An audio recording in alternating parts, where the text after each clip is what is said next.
So, who said he's not speaking? Oh, okay. Oh, sorry. Thank you. Honored to have you. I'm honored to come. Yeah,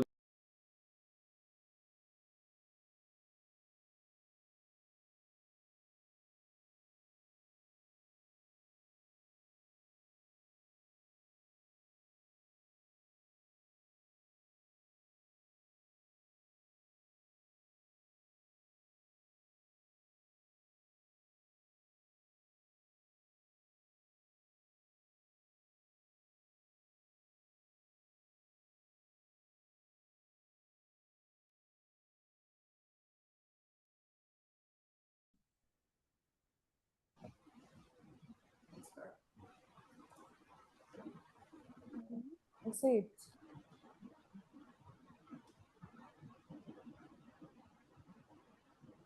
May I have your kind attention, please? Good morning, everyone. A very warm welcome to the Gabbys Toastmasters Club. It's a pleasure for me to welcome you all here. We are having a very special meeting today with a very special guest. We will be coming to that part later. I'm playing the role of Sergeant at Arms today. Sergeant at Arms talks about the ground rules. Before we begin with the meeting, we want to set out some ground rules for all of you. What are these ground rules? One, please keep if you are online, if you are joining online, please keep your audio on mute and video on. And if you're sitting in person, please ensure that your mobile phones are on silent mode and there's no crosstalk happening. I'll give you 5 seconds to put your mobile phones on silent mode. 1, 2, 3, 4, 5. Are we good? This is all to avoid any disruptions for the speakers who are taking up the stage, and they are able to speak smoothly. You are able to experience the entire meeting in a good manner. Another ground rule that I want to share with all of you, there shouldn't be any conversations about 3 topics: sex, religion, and politics. Please avoid SRP. Toastmasters International does not refrain anyone from talking about these topics. It's just we are a global audience, so we need to be mindful of the views and opinions that we are sharing on this stage, not to hurt anyone else's opinions. That's the only idea. With this, let's start our today's meeting. Let me first call upon our presiding officer who's going to talk about our club. Our presiding officer for today's meeting is someone who has got 2 decades of experience with HP, JCPenney, Target as director, marketing analytics. Right now, he's running his own startup, edutech startup, Practive, which is about consulting, training, and events. Within Toastmasters, we all know him as a double distinguished Toastmaster. I think distinguished Toastmasters is one that takes maybe 2 years for someone to achieve, and he has done it twice. So please put your hands together for distinguished Toastmaster, our presiding officer, Sourav Dutta.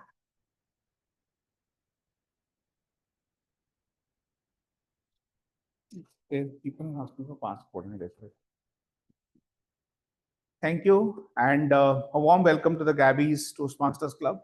So how many of you here are attending a Toastmaster Club meeting for the first time? Okay, so did you raise your hand? Okay, so I'll just quickly explain what is the Toastmaster Club, what do we do here.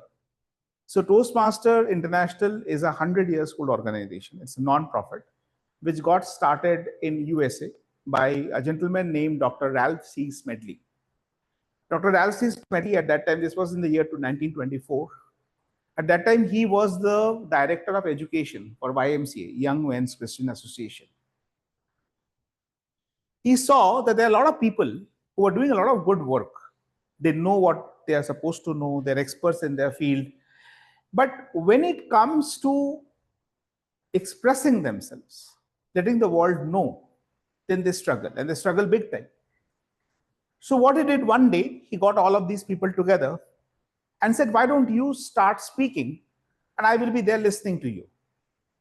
So initially it started with a small group of 4 to 5 people who then started meeting on a periodic basis. And this is why it's actually working. You know, the fear of public speaking, the fear of standing here and speaking, even to a group of 5 or 6 people, that was kind of fading away, that was going away. And people started feeling more confident. Then the number started increasing. And slowly found that this problem was not a YMCA problem. This is a human problem. And there are many other people across the country, first across the city. I think this was also in California, from where you come from. So, you know, it kind of was there all over the place. And then started the movement that actually survived for 100 years across the world. Today, we have Toastmaster clubs in 149 countries. There are 16,000 Toastmasters clubs, and there are more than 300,000 Toastmasters across the world. Now, just to give you an understanding how important it is, we have got close to around 200 clubs in District 92. District 92 is basically Karnataka, India. Out of these 200 clubs, there are 160 plus clubs which are run by corporates. 300 out of the Fortune 500 Fortune 500 companies have got their own Toastmaster club. 160 of these Toastmaster clubs out of the 200 clubs in Bangalore and in Karnataka, they are run by corporates. Some companies like TCS, they have got 12 Toastmaster clubs. Toastmasters has become one of the most economical and sensible investments that corporates make, because on an average, the cost comes down to something like 1,000 rupees per month per employee for public speaking training, for communication training, for leadership training. Compare that to any MBA in any business school across the country, you wouldn't even get the morning breakfast at that price. So that is where Toastmasters is becoming popular. Now, what Toastmasters also does, and that is what the beauty of, now what is the beauty of Toastmasters? There are 3 things. Number one, it's a very structured frame. Like you saw, there's an essay who came here and talked about it.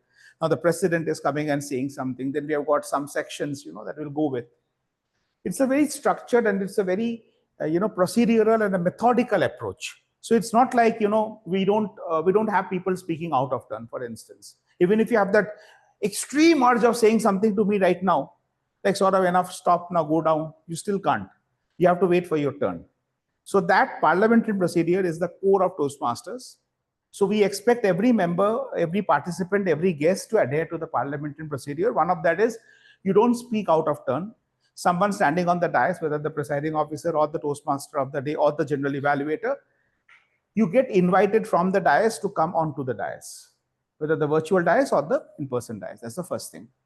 Second, we, like as the essay mentioned, we follow certain things, like for example, sex, religion, and politics are things that we don't talk about. Apart from that, we also don't say anything which puts people down.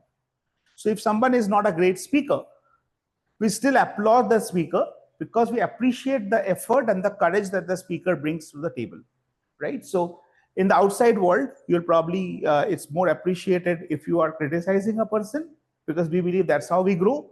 In Toastmasters, we believe slightly differently. We believe that if you encourage a person, even if that person has not done a great job, that person will come back the next time to try again, and then the third time to try again and again and again, and that's how a person grows. Maybe we are wrong, but 100 years says something else about us, that maybe we are right. And thirdly, and the most important thing, Toastmaster, though we started for public speaking and communication, we learn a lot more in Toastmaster than public speaking and communication. Like today, you are going to learn about cricket. In this very club, we have had people very recently coming and talking about how to grow in your corporate career, how to get the promotion that was that you were missing out on. What are some of the things that's happening inside the boardroom that you're not privy to? In this club, we have had Syed Kirmani come here and launch his book, where he talked about how he ended up becoming India's one of the most successful wicketkeeper. So if you, after MS Dhoni, the highest number of dismissals by any Indian wicketkeeper is by Syed Kirmani. So he was here and he shared his story. Right? There are many people who come here and they share their stories because this audience is receptive to different kind of stories. We have our doctors here coming and talking about how to avoid a heart attack. So this is another beauty of Toastmaster, that you sign up only for learning public speaking, but you end up learning a lot more. Like today, you will be learning about cricket. If all of this sounds a lot of serious stuff, it is, but we also have got a fun stuff to it, which is, it starts with one very interesting role, and that role is called the joke master role. So it always helps if we start the day with a bit of a laugh and a smile. So what we are going to do now is we're going to invite our joke master, which is Toastmaster Shalin Kotia. Shalin is there. Yeah. So Toastmaster Shalin Kotia, he is right there on the screen. So Toastmaster Shalin would now take over as joke master. He is going to join us virtually. And Toastmaster Shalin, over to you. Thank you, DTM. Can you hear me? Can you all hear me? Yes. Thank you, DTM Sourav, for the introduction. So today I'm going to tell you something which is an observation. It's more than a joke, and it's an observation. So all of us have watched movies in our lives, and I'm one of those people who watch movies with a lot of attention. I watch movies with a lot of focus on the minutest of details. So today I'm going to tell you about a Bollywood song which I watch quite a lot on YouTube. And I'm going to tell you the reason behind it as well. So there is this Bollywood song, and I'm going to tell you about the setting of the song as well. There is this one group of girls who have come to a place for a picnic, and they are having a great time. They are singing, dancing. And coincidentally, there is a group of boys who are at the same place. The girls don't know this. The boys are looking at the girls and they are feeling happy. And it's as usual, it was love at first sight for the boys. And the girls are singing. Now, here is something interesting that happens. And only people like me can notice such kind of minute details. The girls begin with the chorus, and the song moves to the stanza 1.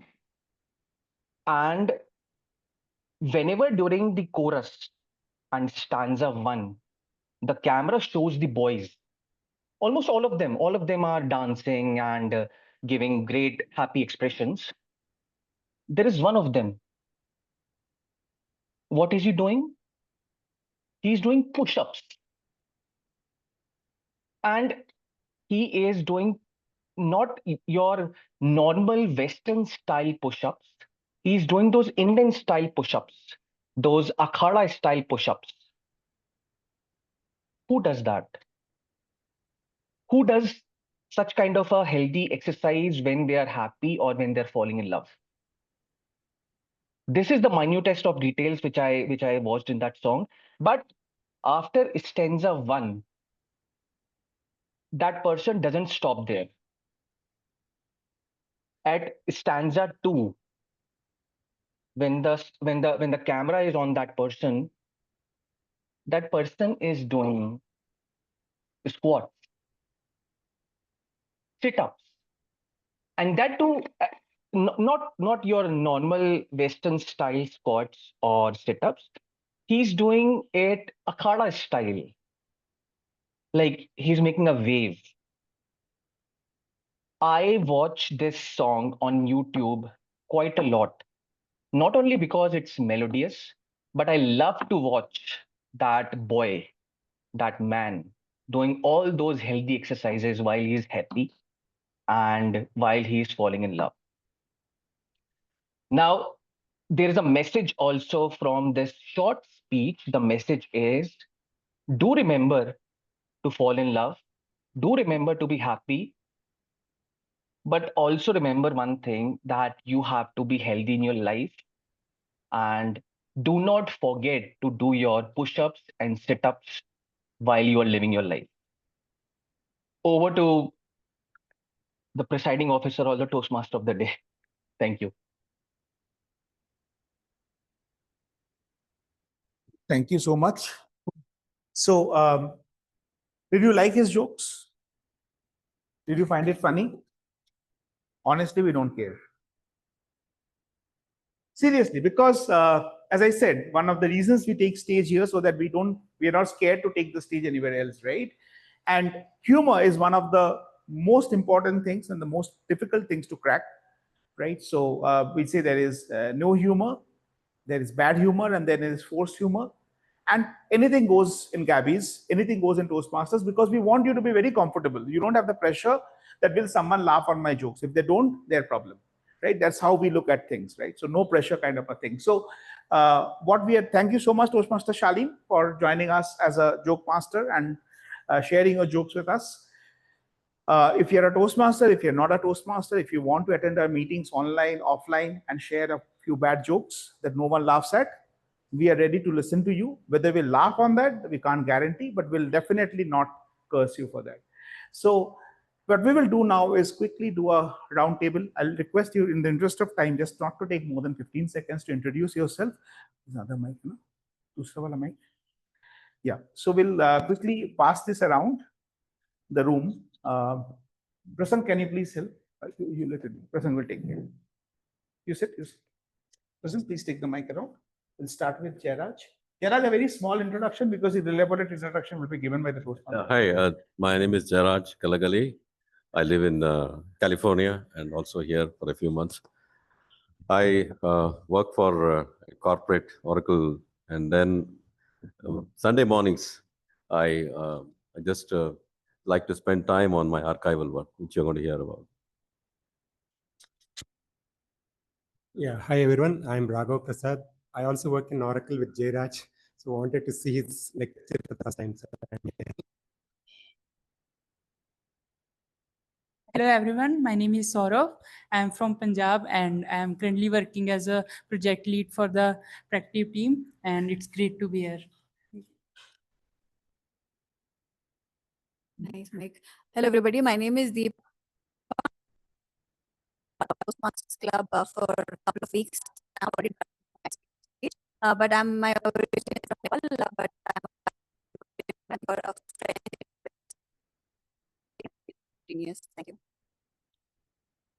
Hello everyone, I am Ankur and I am also the part of Gabbys for around 8 months. I am a newbie entrepreneur, just left my job, and apart from work, I love animals from the core of my heart and want to do something for them. Thank you.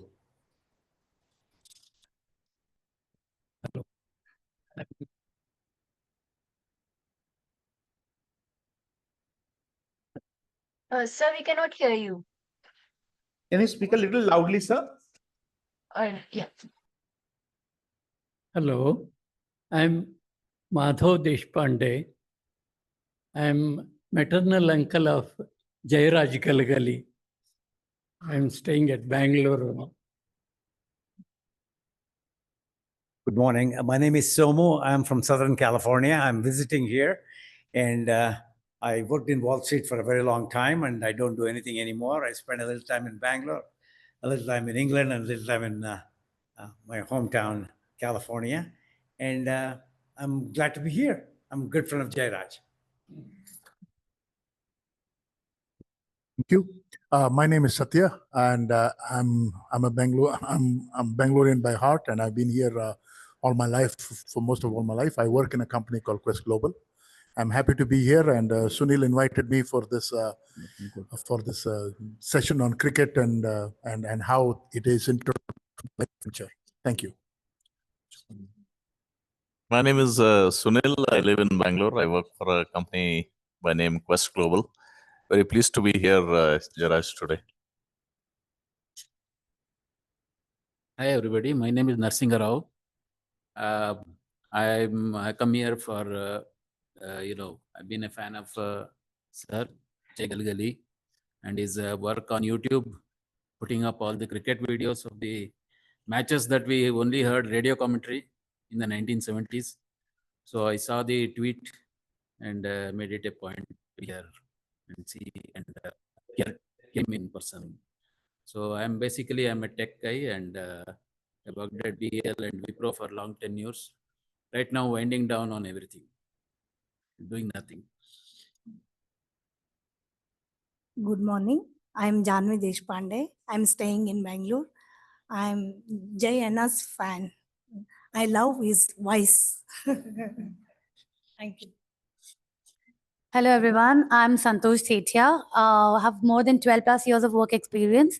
Currently, I'm serving as the Area Director for Division A, District 121. And I'm here because Sourav is a good friend of mine. So, thank you. Sri Lakshmi, I'll introduce shortly. So, yeah, we can spare that in the interest of time. So, I will now quickly move on with the rest of the meeting. So, the first person that I will introduce who will take the rest of the meeting forward is the Toastmaster of the day. I would request all role takers to be mindful of the time a little bit because we are, just. Yeah, this is right. Okay. Yeah. So all stakeholders, please be mindful of the time because we are a little behind time in terms of schedule. And online guests, please put your introduction on the chat. We would love to know about you, but unfortunately, due to time, we will not be able to ask everyone to be on screen and introduce themselves. So let me now introduce the Toastmaster of the day. Before I introduce her, thank you so much, Lakshmi, for keeping your introduction so short because we are tired of long intros. So we have got a short intro here. But it's a lot of achievement, I must say. Sri Lakshmi carries over 14 years of professional experience in finance and tech consulting projects and has built her career as a project management professional. Apart from work, she enjoys solo traveling and discovering new places. So she's the Toastmaster of the day. Basically, it means she's the MC of the day's meeting. So she will be driving this entire meeting, inviting various role takers. So may I now invite Toastmaster Sri Lakshmi on the stage to take this meeting forward. Over to you, Sri. Thank you. We'll take.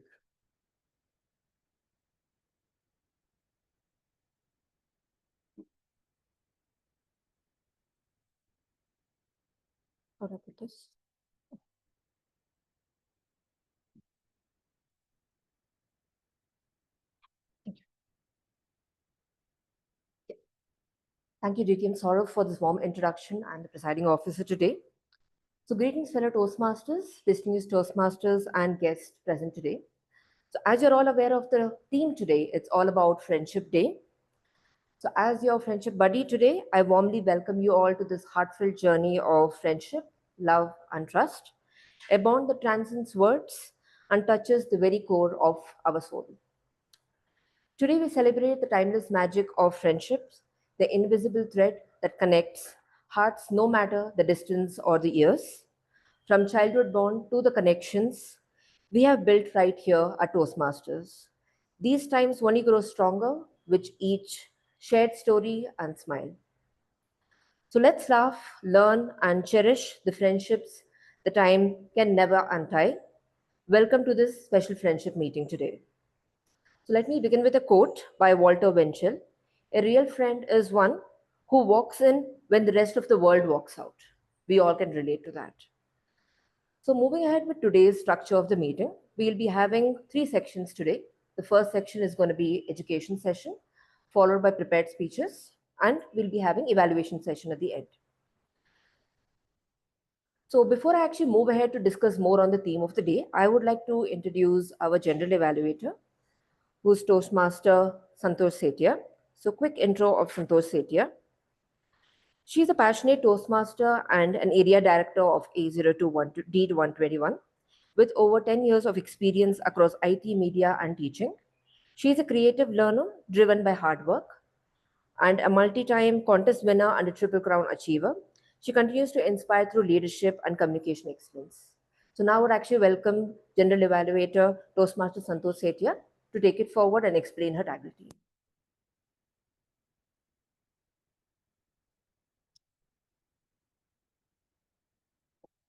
Thank you so much.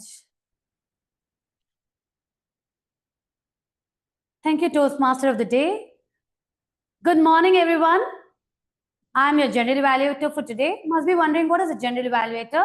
It is nothing but my role is understanding how the meeting is going on from the start till the end. I will be observing each one of you and giving out my report at the end of the meeting. Now, as we drive a car cannot be driven only by the engine. You need the other things, the gear, the brakes. Similarly, I cannot drive this meeting all alone. I have a beautiful team that is called the TAGL team. So without further delay, please put your hands to welcome the timer for today, Sunil Gupta. Sunil is enthusiastic about learning new things, has ardent passion for playing cricket. So I request Sunil to please come and share your role.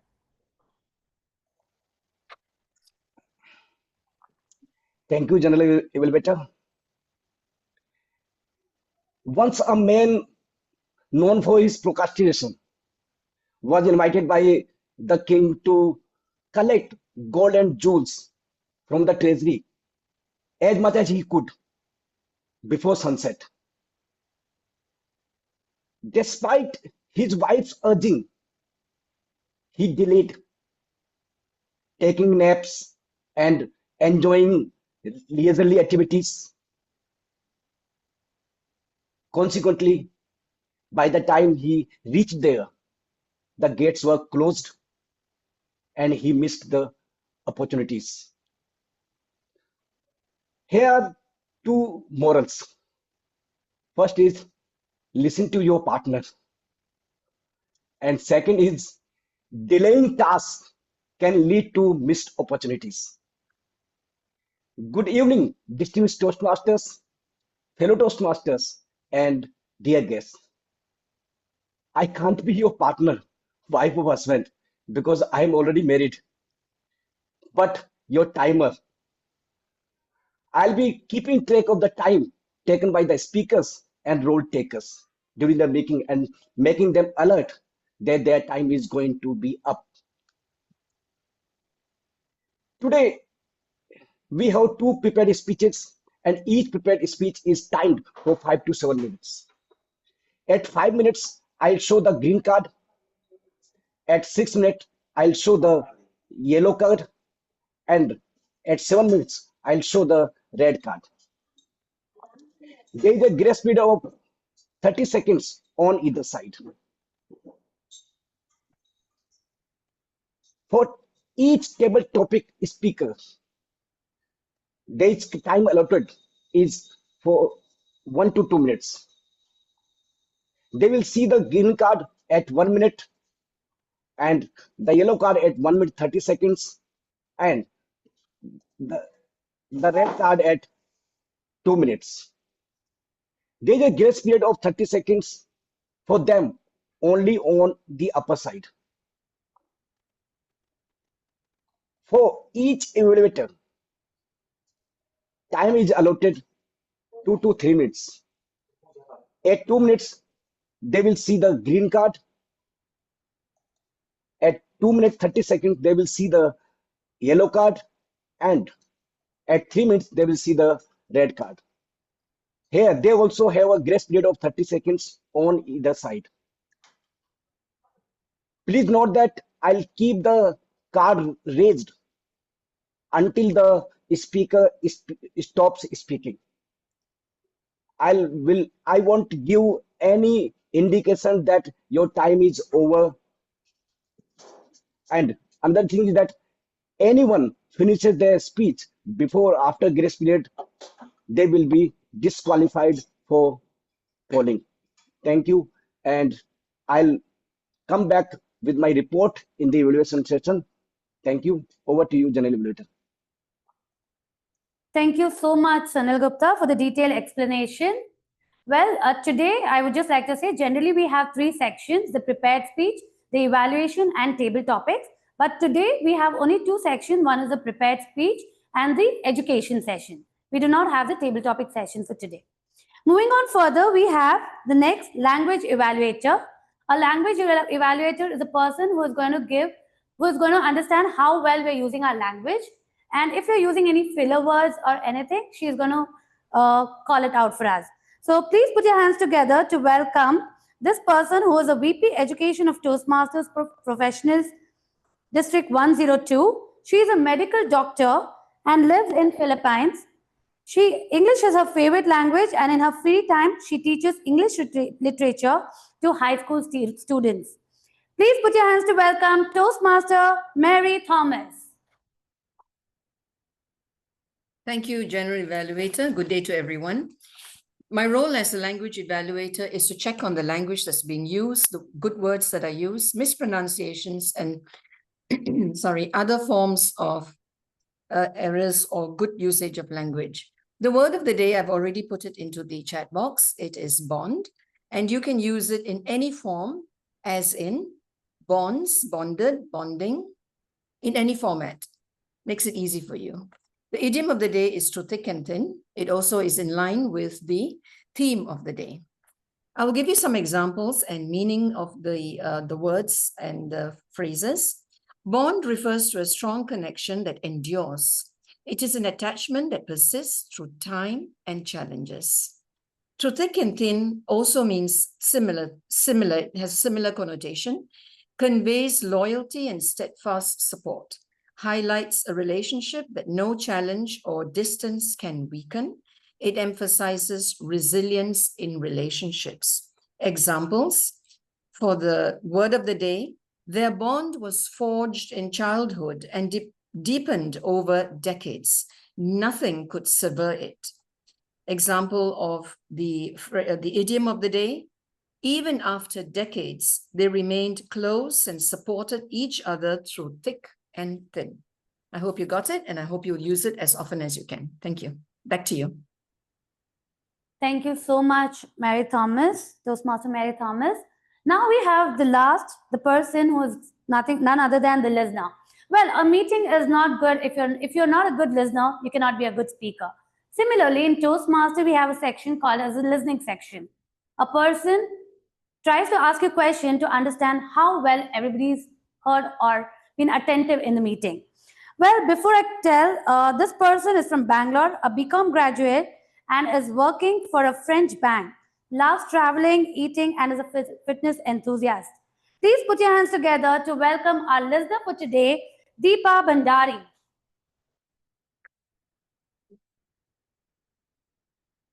Oh, that's fine. I'll be loud enough. I'm sure I'll be. Okay, so you'll have to take it out.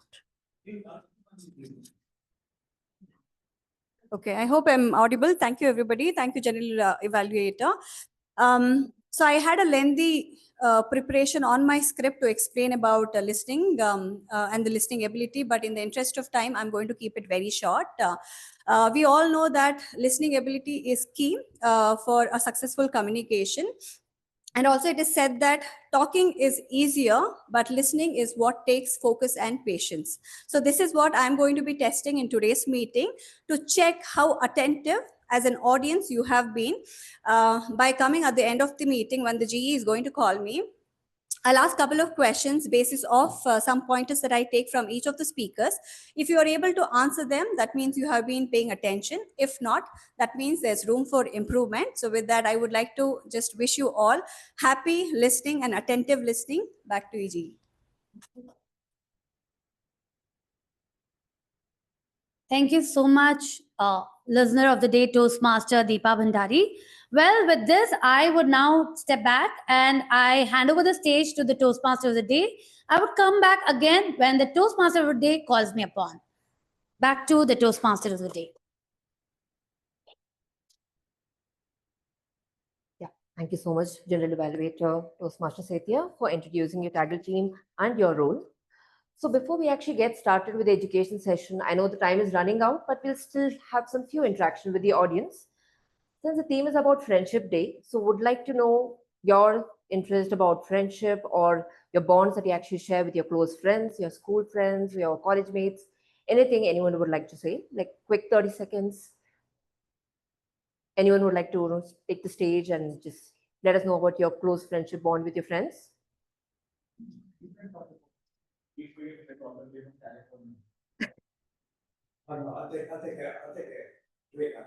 Just quick 30 seconds. Sure. Come over. Toastmaster Deepa.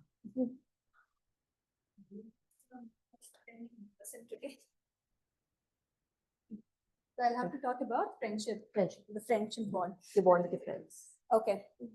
So I have this close relationship with one of my peer. She's not from my college, but she has been my teammate for the past 12, 13 years now, but she's not in Bangalore now. She has moved to Germany. I come from a Kannada medium and she's from very hi-fi school and colleges. So we were not friends because I was not fitting into her world. She had a group of other sort of friends and I was very meek and sitting in one corner of the place and doing just my work. But over a period of time, I think my simplicity and my jovial nature was something that she was attracted into.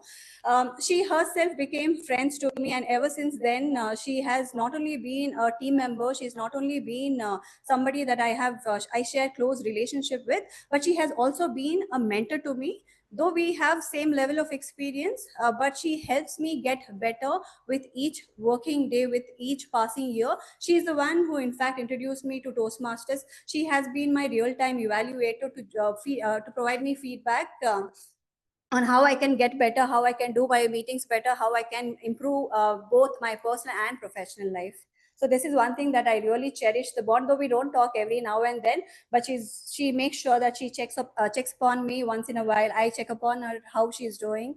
So this is the bond that does not require every day of talking, but it always is going to remain very close to my heart. Thank you so much, Master Deepa, for sharing this wonderful journey. I guess we all can relate to it, right? Even though we are not conversing with our friend every day, we always try to be in touch with our friends, either through any sorrows or joy moments. So I would come back with few more volunteers to discuss this further, but in the interest of time, we'll actually move forward with our first education session. So our speaker today, Jay Kalagali, is a technologist, archivist, storyteller from Stanford, and today to be part of the Gabbys family. Jay brings with him restored memories, rare footage, and the soul of Indian cricket. He is a cricket archivist, distinguished with a community of hundreds of millions of cricket enthusiasts.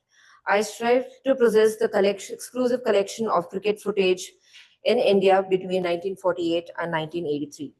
And he also runs his YouTube channel, which is Jay Kalagali, which has over 38,000 subscribers with millions of viewers across the cricket faculty. So now I would actually welcome our education speaker, Jay Kalagali, to take the stage.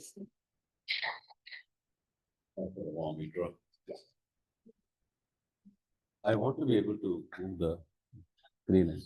Also, I need to look at what's going on.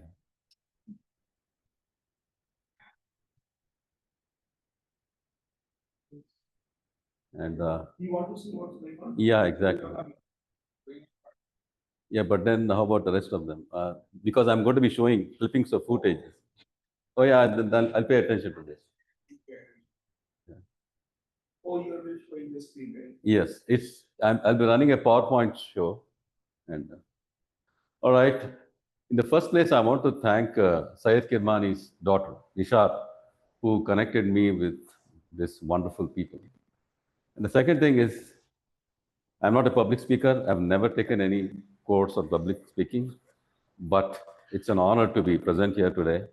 And I would really love the candid feedback on any areas that I could improve upon from the esteemed evaluators. So today, it's typically you start with a story, but no, in my case, it begins with a particular day. When I look back in retrospect, that is the genesis, the big bang moment, which took me to the cricket archives that you're going to learn about. Next screen. All right, so we were the big bang moment. Go to the next screen. Yeah, the big bang moment was not at the Chinnaswamy Stadium, not at the Chepak, not at the Firozshah Kotla. It was at a cancer hospital in San Francisco on one of the long weekends in 2016. The doctor, hematologist, he comes and looks at a dear, now I'm open about it, my wife. And then he looks at her, makes eye contact and says, you have a rare, you have an aggressive type of blood cancer, and proceeds to lay down the prognosis. And at that point, my world fell apart. And thereafter, it was the next few weeks were very intense. Running to the hospitals, the bone marrow biopsies, the transplant, the chemotherapies, the emergency rooms. My mind was in a whirlwind, and nights were particularly difficult. Nights were particularly difficult. However, I was supposed to be the rock of the family, and having to wade through the pressures of work, pressures of being the caregiver. Then the doctor's words, rare and aggressive, would sting me, and it was very difficult to fall asleep. I would wake up terrified, brooding into the future of what the next day might bring. Then something crazy happened. The mind is a monkey. It cannot stay in the present. It has to either worry about the future or it tends to reflect on the past.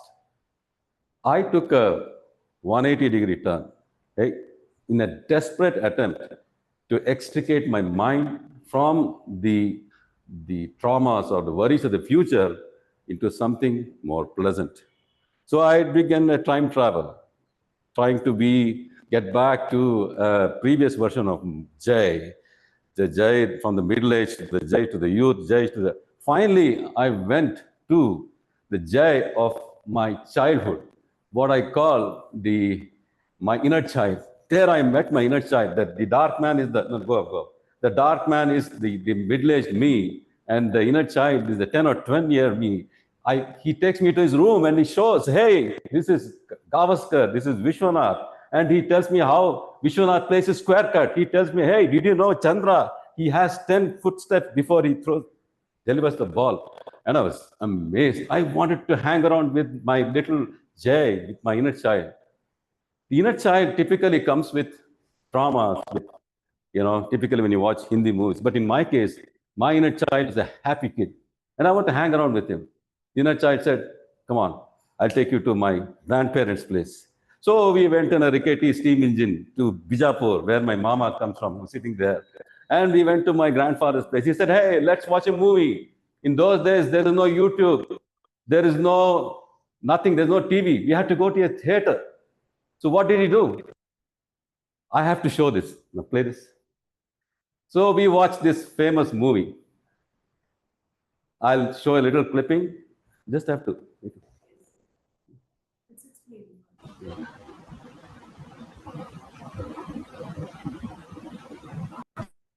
Can you turn the volume?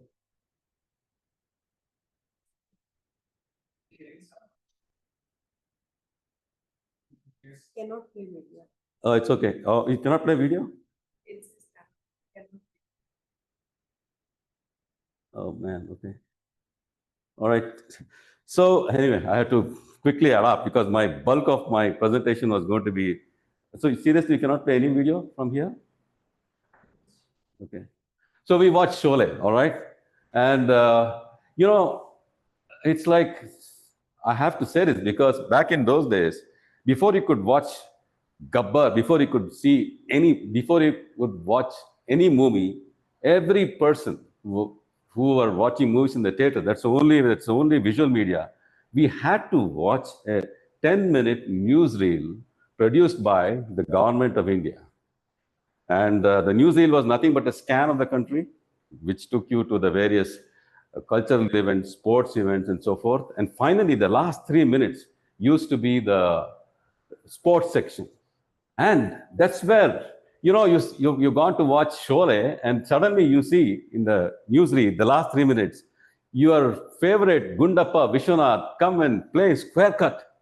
It was surprise, reverence, and awe in one package. And how it feels, magical, it's fleeting, it's just sacred. That was the world of my inner child. And he said, hey, we watched this, but I want to watch more and more of this. Come on, bring those newsreels. Where are they? I said, I don't know. I shrugged my shoulders.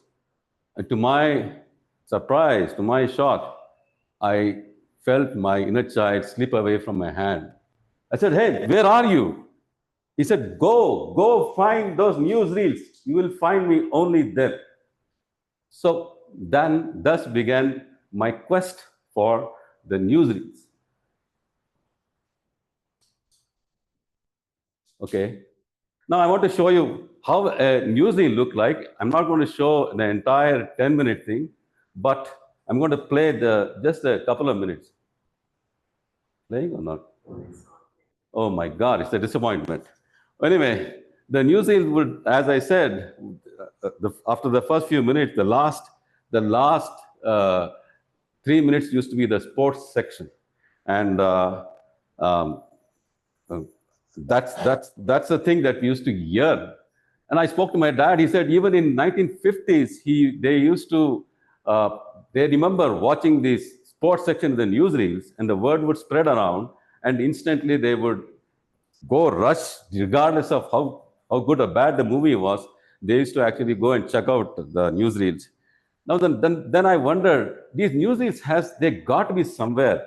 Then I browsed through every possible government website.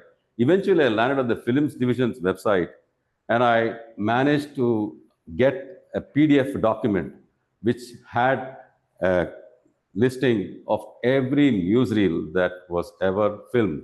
There are like 10,000 of them. So I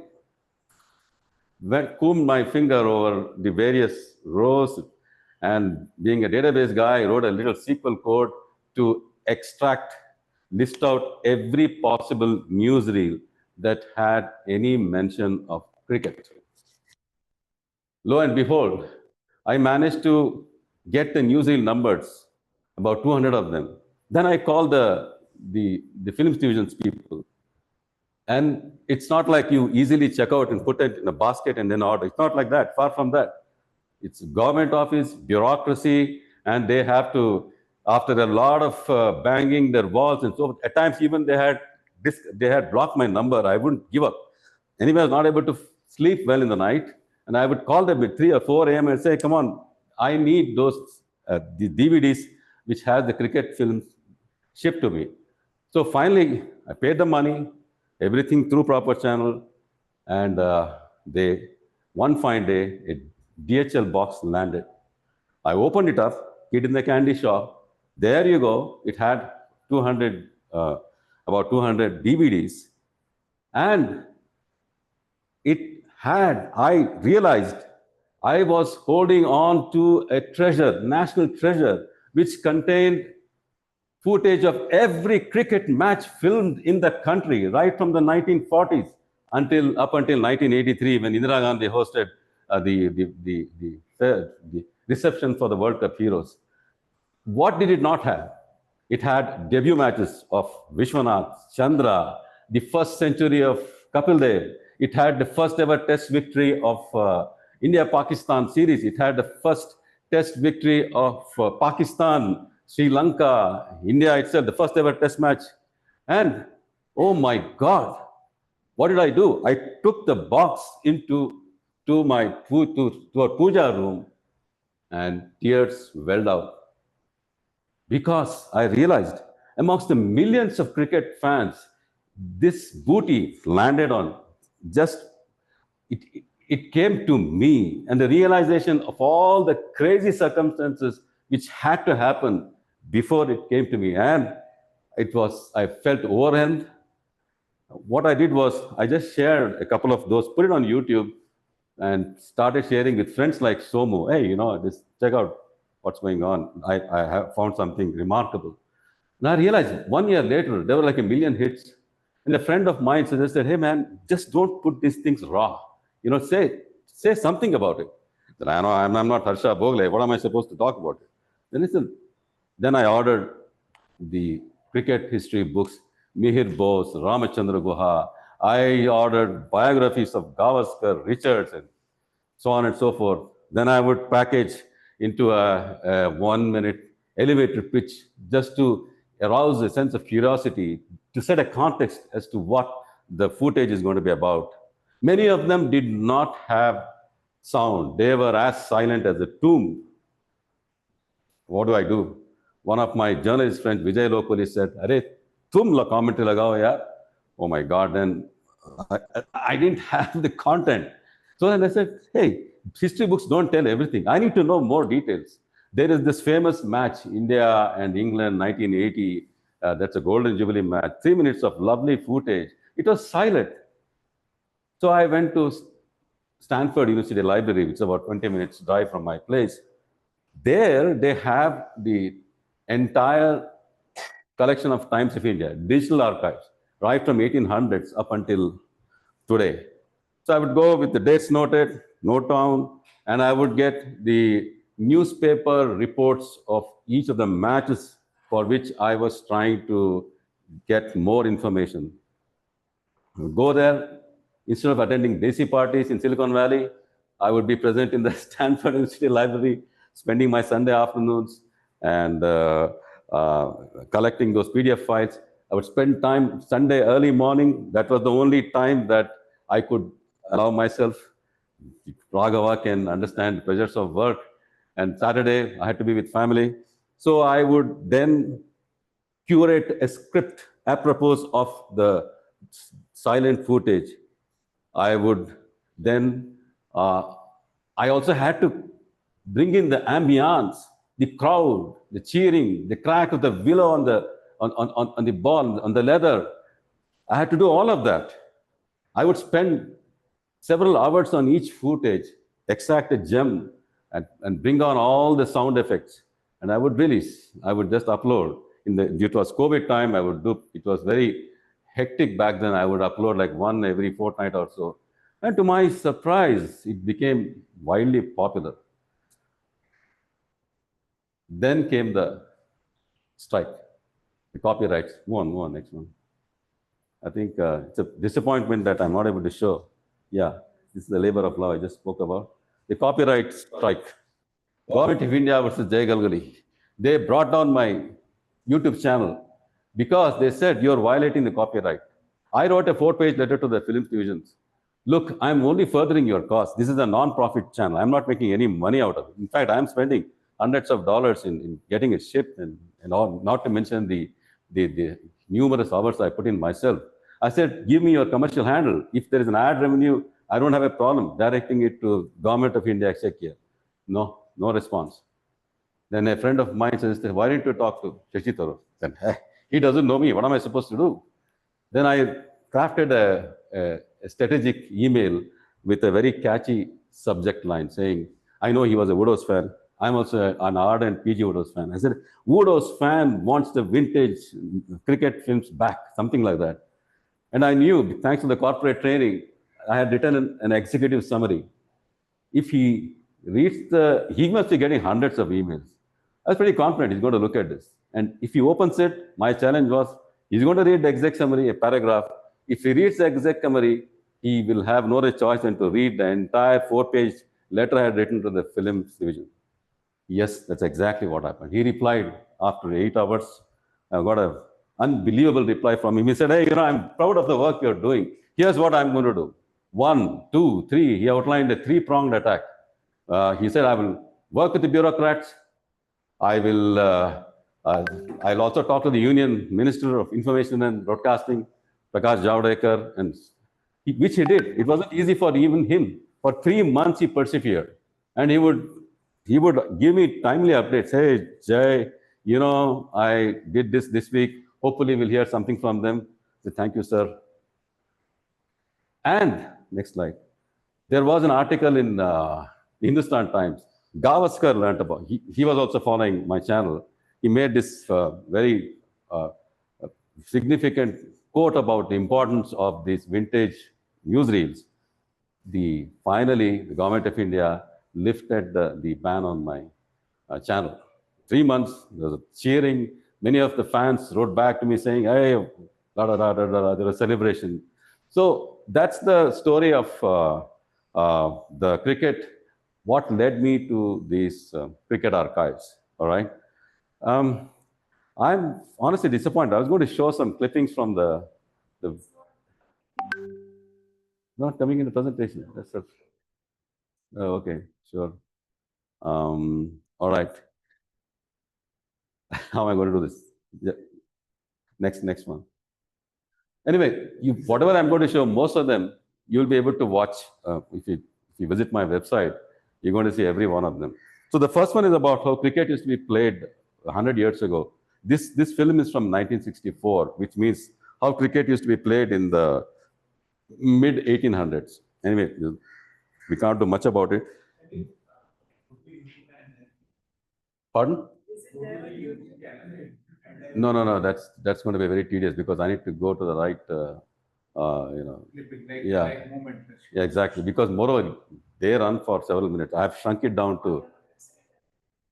There is everything on my website, but the problem is these videos run long. So here I had curated it to fit in with the 20-minute time restriction. It's there on my local channel, local storage, but I think she can't connect more than one, I suppose. If I connect my laptop, then the rest of them, never mind. You can live with that disappointment. So this is the very first footage where they're actually, the Calcutta Bollygunge Club is celebrating their 100th year. This is in 1964.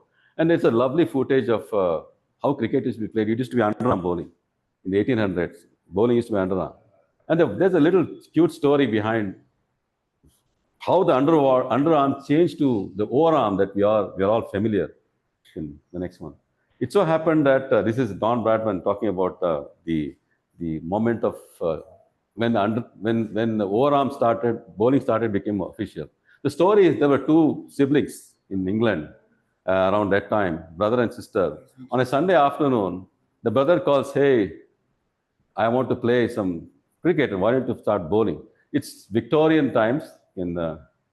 So they were women. This is a AI generated image. Women used to wear those very wide skirts, and she is trying to bowl underarm, and the skirt is coming on her way. He said, "Heck with this," and then she started bowling overarm. And the brother notices, his friends notice, "Oh my God, this overarm bowling it can do wonders. With underarm, how much can you do, right? Imagine with overarm, you can spin, you can swing, and you can do a dozen other varieties." So they lobbied. It wasn't easy for them. Eventually, the MCC, the Marylebone Cricket Club, after a lot of struggle and promoting and lobbying, eventually in 1864, overarm bowling became official. That's a story which I kind of learned about it because there was a footage. I was curious. Hey, this is underarm bowling. How is it? When did that change? Okay, the next one. Oh, the legends of Indian cricket. In my collection, I also discovered only footage available of some of the legends I'm going to talk about. The first, these are the legends. The very first legend is the Bhuvan and his team. Around the same time, if you look at the story, it's around the late 1800s. Go to the next screen. Now, the very first person that I would like to talk about is this man. In 1888, 1888, a young man from Gujarat, he set sail to England, and he carried with him 4 letters of introduction. His name was Mohandas Karamchand Gandhi. LinkedIn, Facebook, if you got into trouble, you needed someone that you knew in order to seek help, especially when you are abroad. So Gandhiji carried 4 letters, and one such letter was addressed to Kumar Ranjit Singh Ji. Who was he? He was a prince, and the Prince of Navanagar. He was a student in England, madly in love with cricket. His contribution is very interesting. Unlike Lagan's team, who played in India, for India, against England, Ranjit Singh, being an Indian, he played in England, for England, against everyone else. Why is he special? Because he changed the way the Britishers looked at Indians. Up until then, Indians were like, subservient, dark-skinned, uninteresting. But this guy, what he did was, he brought the element of chicken tikka masala into the bland manner in which the Englishmen were playing cricket back then. In other words, he introduced leg glance. If you look at leg glance, it is originated from Ranjit Singh. And they were mesmerized. Oh my God, cricket could be played like this. Up until then, it was just like you played a straight delivery with a straight shot. Somo can explain this better. But this guy comes and does magic of all sorts. He's silent. He does not move until the last nanosecond. And they flick with minimum movement and the ball goes to the boundary. Wow. They were so disappointed when he could no longer play. There was a lesson called The Prince of Navanagar, which we had to study in our English back in 9th standard. I remember the first 2 lines. The Navanagar, the Jam Sahib of Navanagar has turned 40. Alas, he has become fat and can no longer play. That's the story of Ranjit Singh, and in his name we have the Ranji Trophy. But in my view, the more interesting and remarkable person is the next legend that I'm going to show. Yeah, next slide. Okay. Imagine being a cricket fan nearly 100 years ago. We are talking about 1925 back then. The wounds of the Jallianwala Bagh tragedy had not yet healed. I hope most of you have heard about Jallianwala Bagh tragedy, where the General Dyer rushed in and opened fire and several hundreds people were killed. Country was still reeling from that shock. The very mention of England brought notions of horror, supremacy, General Dyer. Against that notion of what England were, rose this giant, Kottari Kanakaiya Naidu. He was the first captain of the Indian team.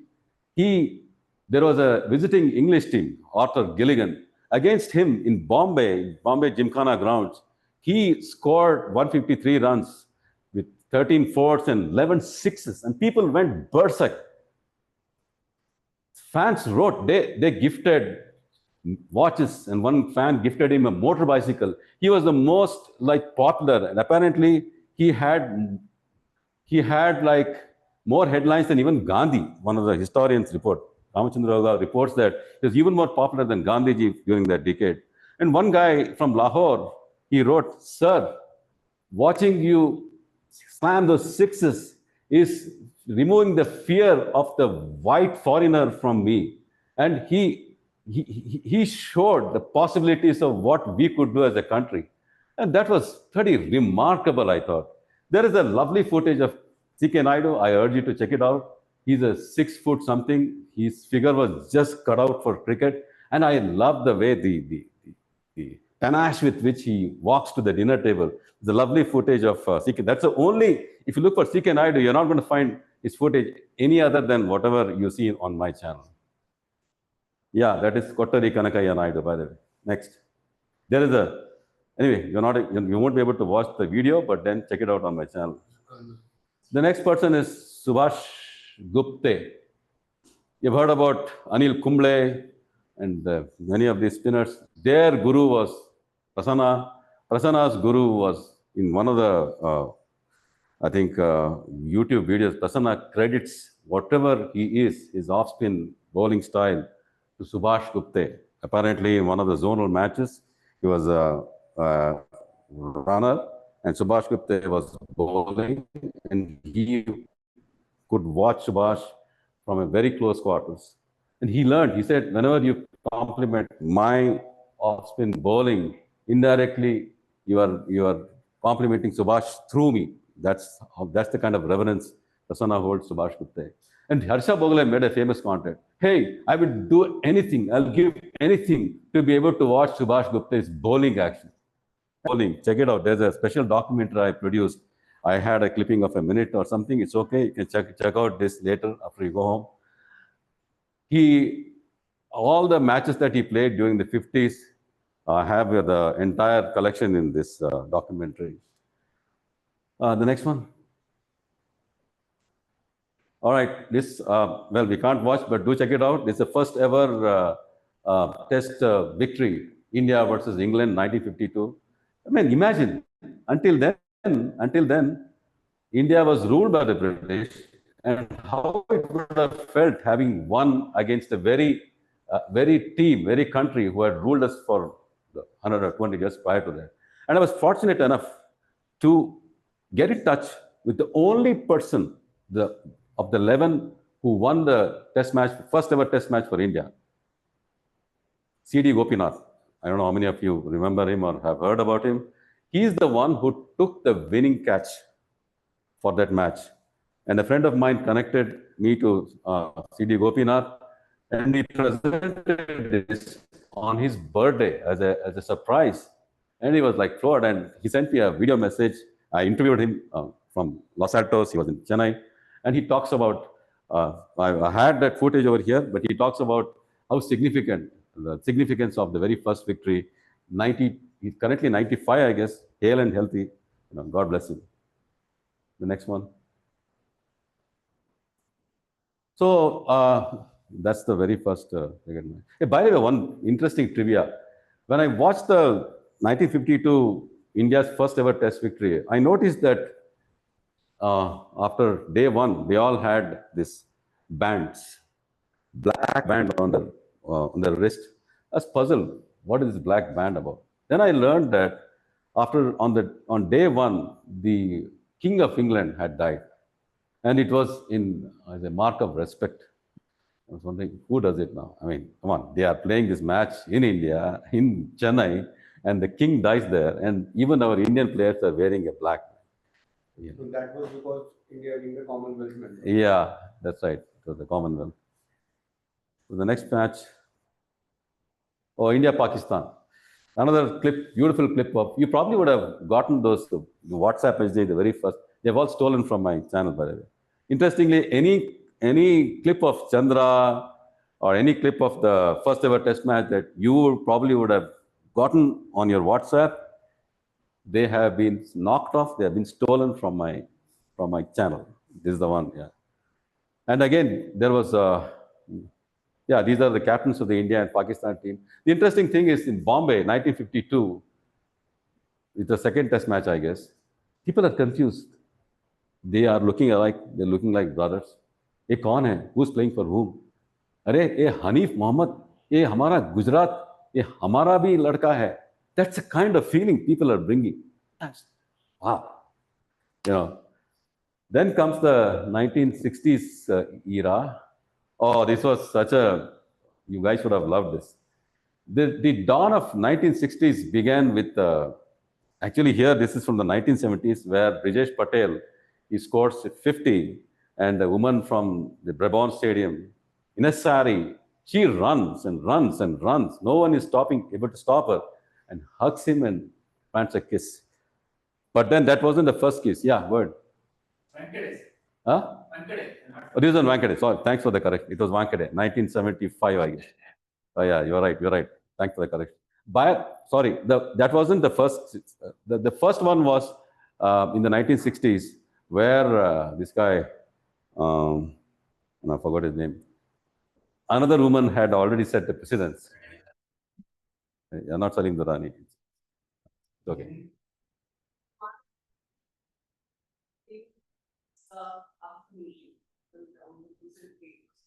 Sure. Okay, so that was the, I was actually in this, this is the one. Abbas Ali Bey.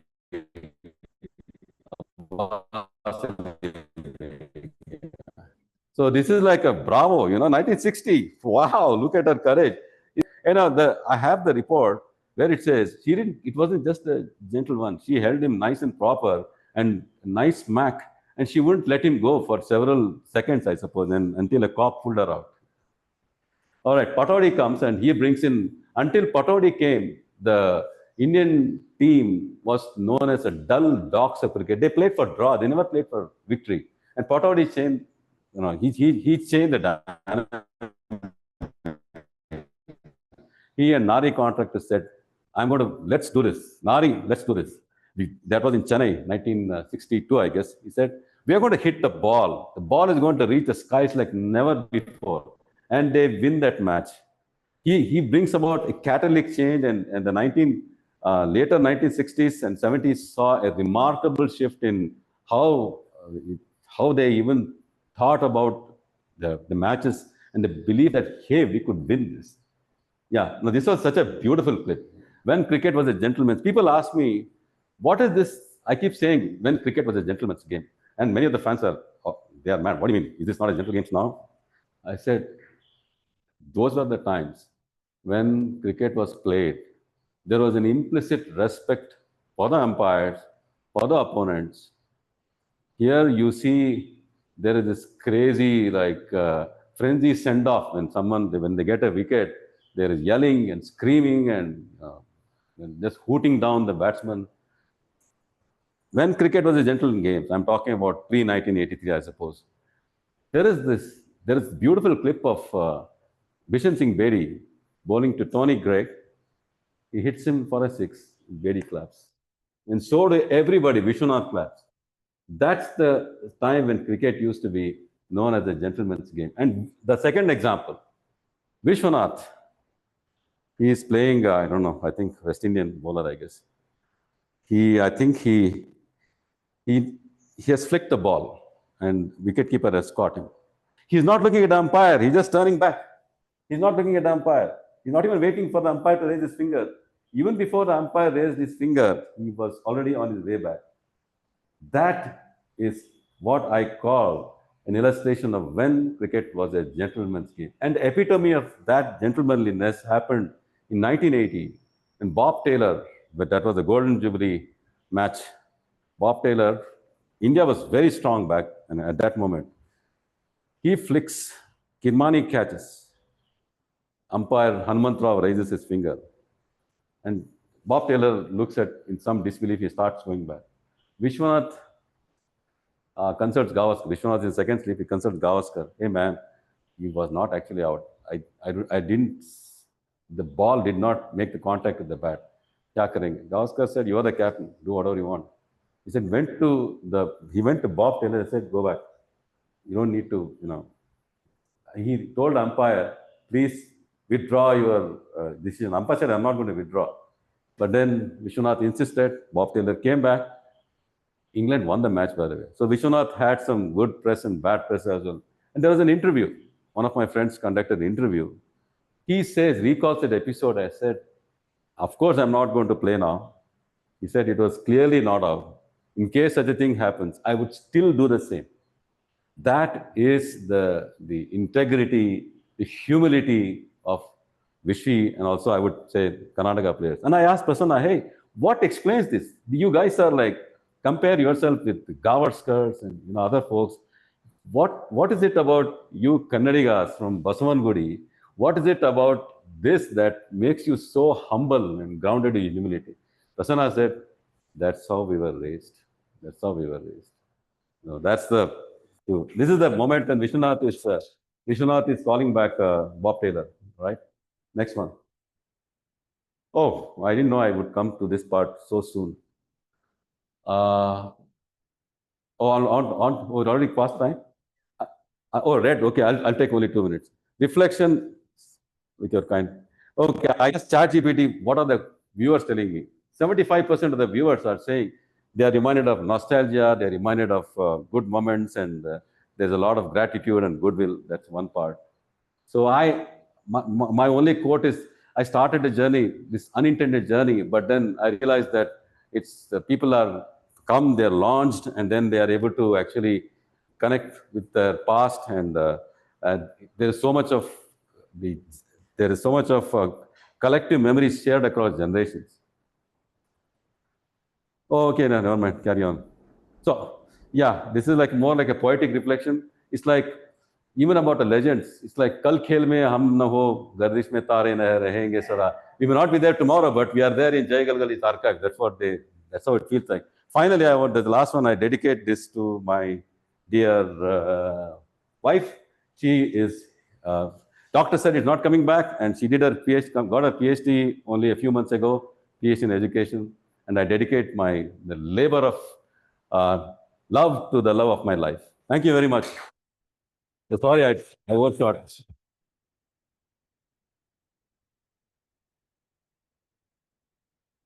Oh, sorry.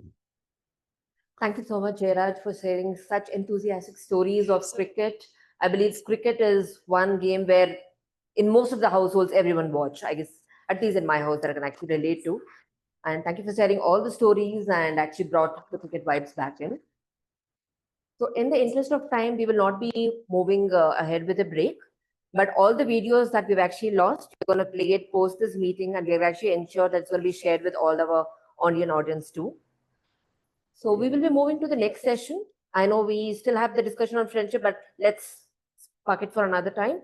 But moving ahead with the prepared speeches, we have two speakers today. The first speaker today is Toastmaster Mamta. Quick intro of Toastmaster Mamta. She brings with her a unique blend of creativity and logic, being both a visual designer and an engineer. The rare combination shapes her perspective, allowing her to tackle challenges with imaginative flair and analytical precision. So before I call upon Toastmaster Mamta, the part that she'll be presenting is L1P3 of Presentation Mastery.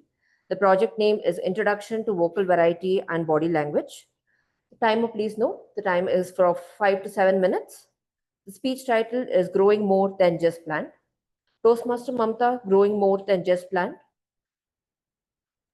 Growing More Than Just Planned, Toastmaster Mamta. And I hope the evaluator Paduka, Toastmaster Paduka, is available in the meeting. Okay. Over to you, Toastmaster Mamta. Good morning, everyone. I want you to take a moment and imagine this. You walk into a garden, you see bright marigolds smiling at the sun, tulsi leaves swaying in the breeze, and a soft scent of jasmine in the air. Birds are chirping, and there is a peaceful stillness you can't explain. That, my friend, is the magic of gardening. But gardening is not just about plants. It is about patience, it is about nurturing, and it is about life. Let me tell you a little story. A few years ago, I planted a small hibiscus plant in my backyard. I watered it regularly, spoke to it like a friend, and even protected it from monkeys that visited occasionally. But nothing happened. Weeks passed, then months, and I started to doubt myself. Maybe I don't have a green thumb. Just when I was about to give up, one morning I saw a little dead bird. A week later, it bloomed. That moment, pure joy. It reminded me of something powerful. Growth takes time. Whether it is a flower or a dream, you can't rush the process. Gardening teaches us this gently and silently. Now let's think a little deeper. Gardening is not just planting seeds in the soil. It is planting hope in your heart. Every seed you drop into the earth carries the promise of beauty, of nourishment, and of life. And if there is one season that brings that promise alive, is monsoon. There is something magical about the rains. The dry, dusty earth brings up the water like it was waited for centuries. Plants that looked tired a day ago stand tall and lush. The garden transforms into celebration. Every leaf dancing, every branch stretching, and the air, it carries that earthy smell. Mitti ki khushboo that awakens deep inside us. For a gardener, monsoon is not just a season. It is a festival, a reminder that no matter how long the drought, the rain will come. And that is true in life too. We all go through dry spells, emotionally, mentally, even spiritually. Days when nothing seems to be moving. But if we stay rooted, stay hopeful, and keep caring for what matters, our personal monsoon will arrive. Here are 3 life lessons I have learned from my little garden. First, what you water grows. Whether it is your plant, your health, your relationships, or your self-confidence. Whatever you consistently nurture with time, energy, and care will eventually flourish. The second lesson is not everything grows at the same pace. Some seeds sprout within days, other takes months and even seasons. Growth, like nature, doesn't follow the same timeline. So be patient with your journey, your dreams, and yourself. We all bloom in our own time. And the last lesson, pull out the weeds. Every gardener knows if you don't remove the weeds, they will steal the nutrients meant for your flowers. In life, too, we must clear away negative thoughts, unhealthy habits, or toxic influences so our inner garden can truly thrive. There is a famous quote by Audrey Hepburn: to plant a garden is to believe in tomorrow. Isn't that beautiful? Every time we plant something, we are expressing trust in life, in nature, and in future. For me, gardening has become a quiet meditation, a place where I connect with the earth and with myself. It grounds me, it reminds me of simplicity, and it brings immense joy. Even pulling weeds become a mindful moment. Even a single new leaf feels like a victory. So whether you have a big backyard, a balcony with pots, or just a single money plant in a glass jar, I invite you to experience the joy of gardening. Because in the end, gardening is not just about growing plants. It is about growing peace, growing purpose, and growing patience in ourselves. Thank you.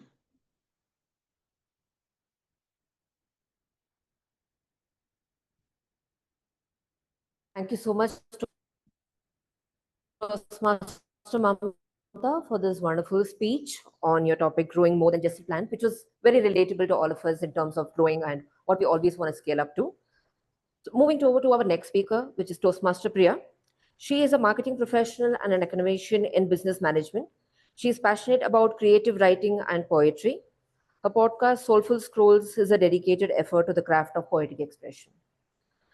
The speech that she'll be attempting is L1P4 of Presentation Mastery Pathway. The project name is Evaluation and Feedback. Objective is the purpose of the speech is for the member to practice applying feedback on a speech. Timer, please note, it's for 5 to 7 minutes. Toastmaster Priya Singh, the ripple effect. The ripple effect, Toastmaster Priya Singh. Over to you, Toastmaster Priya. Am I audible? Yes, we can hear you. There's no such thing as a small act of kindness. Every act creates a ripple with no logical end. Fellow Toastmasters and dear guests, kindness seems to be so rare these days, doesn't it? Well, I thought so too, until recently I witnessed how a small act of kindness could set off a beautiful chain reaction. A few weeks ago, I was preparing for 2 back-to-back trips in different cities, visiting my children. My list of things to carry for them was growing longer. You know how it is when you're a mother. The special bond with your children ensures that you pack much more in your suitcase than just clothes. It carries love, care, and 200 miscellaneous items that your children believe you can magically pack into your bag for them. My bags were really heavy. My stress levels were soaring.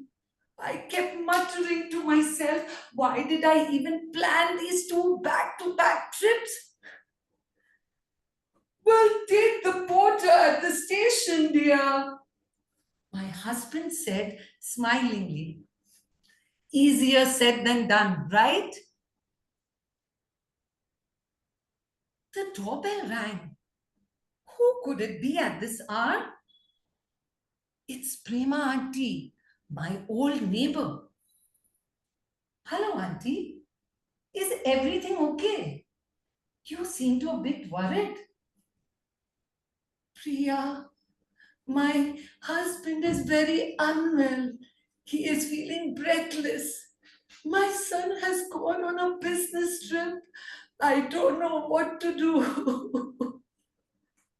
"Don't worry, Auntie. I'll take care of it." I made a quick call to the nearby nursing home and arranged an emergency visit for the doctor. "Auntie, the doctor will be here in 5 to 10 minutes. Don't worry." "How can I thank you enough, my dear? God bless you. You're such a kind-hearted soul." "Everything will be fine. I'm just a phone call away." Crisis handled. I went back to my packing. My suitcase was half unpacked and fully overwhelming. But this time, I was a bit calmer in my heart. The next morning, I was on a train to Bangalore.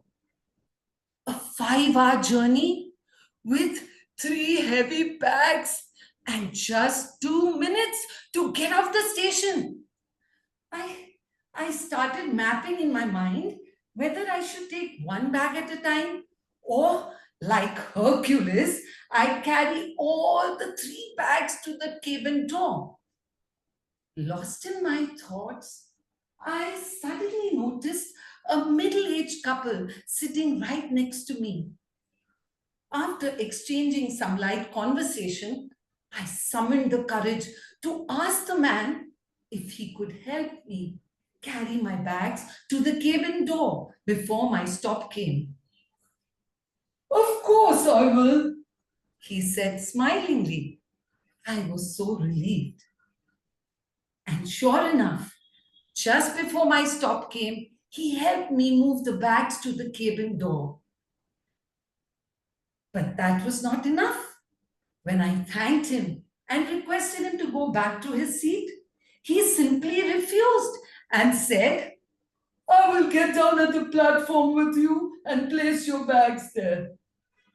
And sure enough, he did so. I was so touched with the generosity of the stranger. Finally relieved to be on the platform with my bags. But the thought of searching for a porter to carry my bags made me uncomfortable. As I turned to the side, I was amazed to see the station exit next to me. Seems my train compartment had just come and stopped where the station exit was. And I reached the taxi stand in record time. I'm sure a lot of you must have experienced how frustrating it is for the Uber cab takes like forever to come to the station. But that day, one arrived in just 5 minutes. Amazing. Everything fell in place so well and smooth. On the way to my daughter's place, something just clicked. This smooth journey, which had begun with me helping someone else, a small act of kindness from me to Prema Auntie, had somehow come back to me through this stranger and this smooth journey.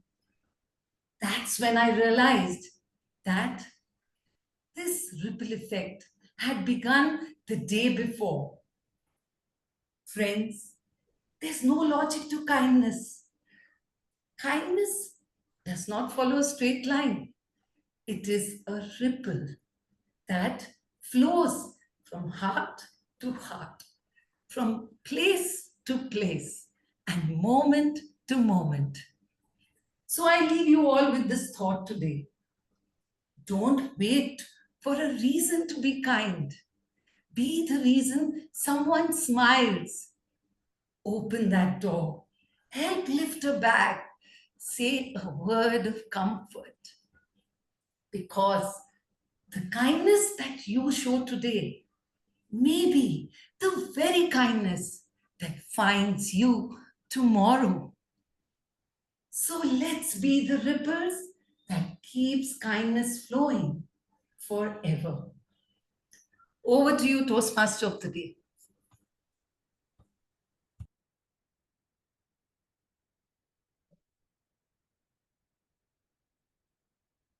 Thank you so much, Toastmaster Priya, for such an energizing speech and for setting the vibes in.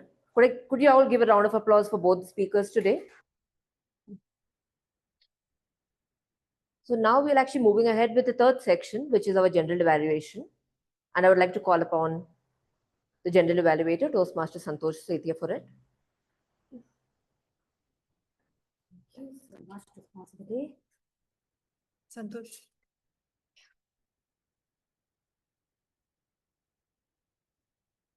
Well, I'm back with my general evaluator, but before I start my evaluation, I would like to call upon my team to give their quick report. I request my team to be quick because we are running out of time. So I would call the timer first, Sunil Gupta. Evaluations. Evaluation. Yeah.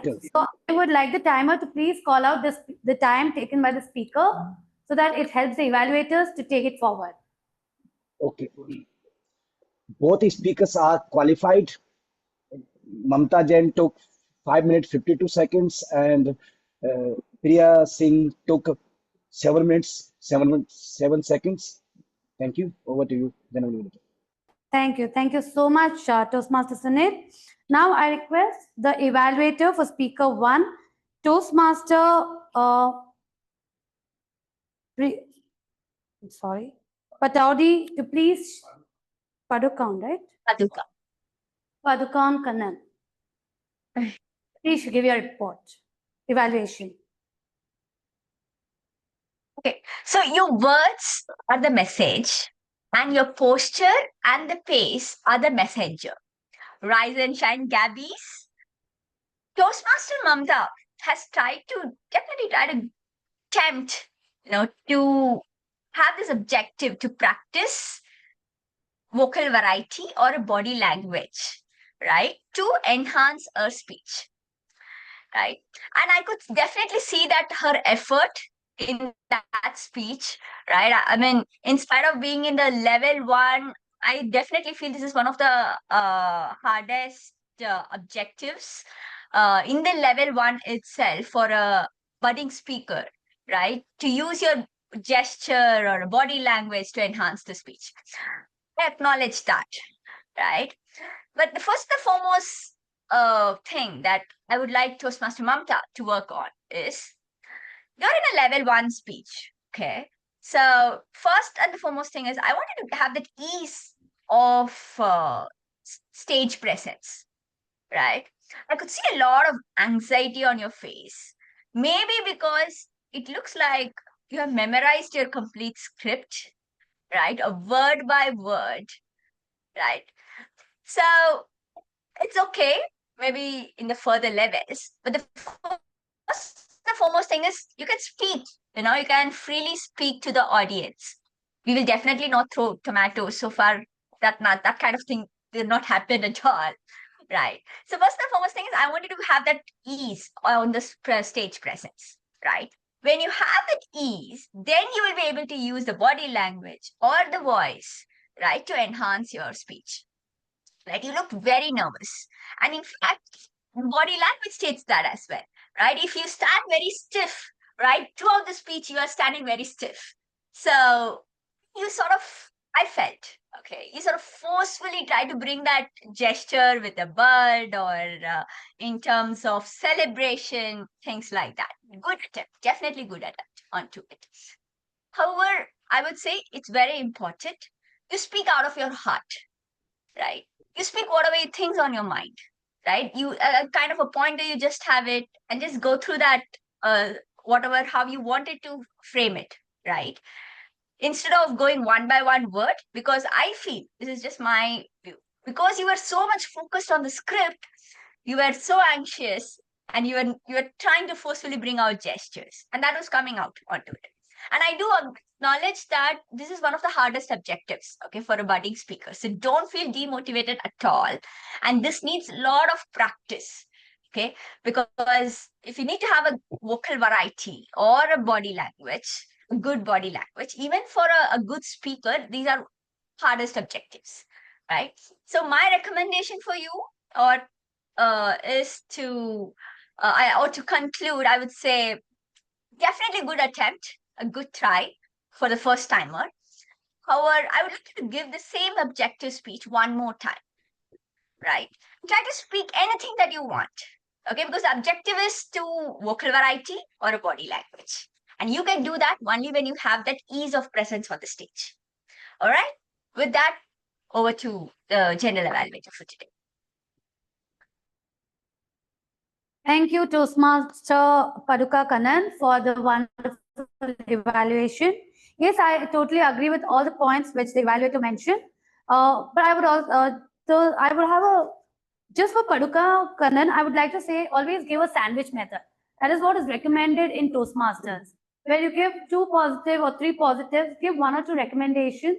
It gives a step or encouragement for the person to take up the next level. But having said that, you had the app points to the speaker. I would also tell to the speaker one thing. I really loved your story about how you compared gardening with your real life. It's definitely a very nice comparison. One point I would add along with your evaluators, just please have a little voice modulation, which already your speaker told it, but in a better way. So big round of applause to both evaluator and the speaker. I would now call upon the second evaluator, Distinguished Toastmaster Nancy, to please give her evaluation for speaker to Priya. Thank you. Well, Toastmaster Priya, the ripple effect. Do we all believe that we are kind? Probably in some of the moments. And that's, my dear friend, is where the time when Priya said that kindness creates a ripple effect. That was a gentle reminder for all of us. So, Priya, you got me there. Now, let me talk about some of the factors that stood out in your speech very well. You had usage of props, where you brought in clothes after clothes and made us all relate to how packing looks like. You had ample amount of body language that you used, whether it's about the long list or whether it's about you going for a train, all the factors that you brought in for your posture, for your body language, I think you got me there. And one more thing that I absolutely loved, I'll read it out. 5 hours journey, 3 heavy bags, and 2 minutes for the stop. I think everyone who has taken a train journey would relate to that 2-minute stop and the entire story. So putting it all together, Priya, I must say, when it comes to body language, when it comes to vocal variety, when it comes to narrating the stories, I think you are already nailing it. Now let me share 2 or 3 of my cents rather to bring some recommendations on the table so that you can improve in your next speech. The first thing first, when you're talking about ripple effect, you say one story and then you tell the other story. One happened because of the other. Is that right? That's my understanding from the speech. But ripple effect is when you have one after the other and then another incident after the other incident. So you're creating a ripple of events that is happening because of one event. I kind of missed that point in your speech where I didn't know that if there's something followed by that. When you say one happened because of the other, it's probably a mere coincidence. That's how many people can pose a question to you. The second thing, I'll read out one of your sentences. You said, the thought of searching made me so uncomfortable. I think you already have power in your words. You don't need power in your voice to narrate these words. So tone down your power in your voice where it's not required. So these are the 2 recommendations from my side. When it comes to creating the content for the speech itself, I would say that ensure that your speech is having a logical connect so that there's no question raised by the audience. And second, when there is enough power in your words that you always have, ensure that you don't need the power in your voice. Apart from this, I think you have done a fabulous job in walking us through your journey. Thank you so much. I look forward to more speeches. Over to you. Thank you. Thank you. Thank you so much, distinguished Toastmaster Nancy, the evaluator.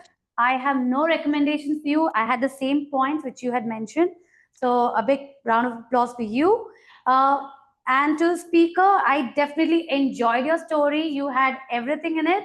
Yes, as already evaluator has mentioned, I think few things that she has recommended, if you work on it, it's a wonderful journey. So I would now call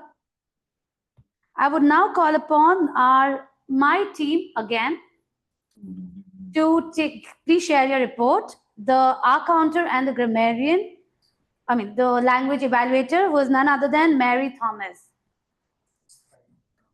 Timer, he already told, right? Thank you, General Evaluator. Okay. I'm sorry. Can I start? No, you can go ahead. No, you can go ahead. This club has a very high standard of English.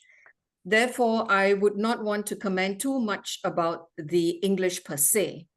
Grammar is good, vocabulary is good, analogies are good, syntax is good, everything is good. But I would have to go into the but part. The reason being, that is very glaring. The buts in the language usage is glaring. So I have to mention that. To be fair, the speakers gave brilliant English language. So if anyone wants to learn anything extra, anything nice, please go back to the recording. I'm not going to get into the details because there's so many nice usages of words, construction, everything. This is beautiful. Speaker Jay, Speaker Mamta, and Speaker Priya. Even though Mamta was nervous, she actually put forward those words very appropriately. It was appropriate. Your content, everybody, content with appropriate vocabulary, appropriate usage of language and grammar. Now coming to the buts. Number one, a word of the day was used by the Toastmaster of the day 3 times. Speaker Deepa, I think, I don't know whether I heard that correctly. She mentioned it twice, and Priya mentioned it once. I'm so sorry nobody used the idiom of the day. Doesn't matter. We all know what that means. All right, point number 2, the speakers, okay, I mentioned that already. Pronunciation. Philippines, it's not Philippines, it's Philippines. It's international, so you've got to go with Philippines. The hibiscus, it's not hibiscus, it's hibiscus. These are all very generic terms and internationally used, so you've got to use it right. You cannot say I'm an Indian, so I pronounce it like that. These are international terms. All right, number 4. Number 4, this club sorely needs an R counter. Sorely needs an R counter. The uncountable times of time fillers. Example, right. There's someone who kept saying right after every sentence. You know, hey, you know, but I don't know. So remember, this club sorely needs an R counter. You've got such fantastic speeches, fantastic language, but it gets interrupted and derailed by these time fillers. So that's something to note. Club, please note, your club is of a very high standard. The other one, when speaking in another language, it is internationally accepted that you have to translate even if there are no non-natives there. It is a must in public speaking. So I heard some Hindi words. I don't know Hindi. So it's not because of that, but I'm just saying that you have to translate any other language other than English that you're using. It is respectful to do that. It is the right thing to do, international guidelines. Number 6, oh my God. This is actually an offensive term in certain cultures. Please do refrain from using that. For us, it's okay, OMG or whatever, but internationally, when you're speaking, oh my God is an offensive term. particularly in the West. They don't like to use this because there are many atheists. There are many people who show reverence towards God. So please do not use such terms. The last one is about so. So is the word so grammatically can be an adverb, can be a conjunction, it can be described, it can be a lot of things. But when you use it to start a sentence, then it becomes a connector. So if you're going to connect two sentences together by starting the second sentence with a so, it must be a connector. It cannot be a time filler. I hope you got that. So there we go. I'm saying so as well. It's so common now. And in written language, so is unacceptable. Back to you, General Evaluator. I don't want to take up too much of your time.